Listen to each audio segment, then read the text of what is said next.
So, ఈ polycystic ovaries అనేది ఒక హార్మోనల్ ఇంబాలెన్స్. అంటే బాడీలో ఉన్న హార్మోన్స్ యొక్క సమతుల్యం సరిగ్గా లేనప్పుడు అది పాలిసిస్టిక్ ఓవరీస్‌కి దారి తీయవచ్చు. ఇందులో ముఖ్యంగా పీరియడ్స్ ఇర్రెగ్యులర్‌గా ఉండడము, కొన్నిసార్లు బరువు అధికంగా పెరగడము, దాంతో పాటు కొన్ని హైపర్ ఆండ్రోజెనిక్ ఫీచర్స్ అంటాము. అంటే మొహం మీద వెంట్రుకలు ఎక్కువగా రావడము, మొటిమలు ఎక్కువగా ఉండడము, జుట్టు ఎక్కువగా రాలిపోవడము, అట్లాగే బాడీ ఆర్గన్స్ మడత పడే చోట్ల అంటే నెక్ మీద, మోకాళ్ళ పైన, మోచేతుల మీద నల్లని డిస్కలరేషన్ రావడము, ఇటువంటి సింప్టమ్స్ చూస్తూ ఉంటాము.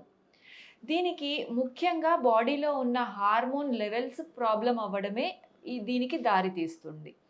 బా మెయిన్‌గా పీరియడ్స్ రెగ్యులర్‌గా రావడం కోసం ఆహ్, బాడీలో హైపోథాలమో పిట్యూటరీ ఓవేరియన్ యాక్సెస్ అంటాము. అంటే బ్రెయిన్ నుంచి వచ్చే hormones FSH, LH hormones correct లెవెల్‌లో, కరెక్ట్ టైంకి రిలీజ్ అవ్వాల్సుంటుంది.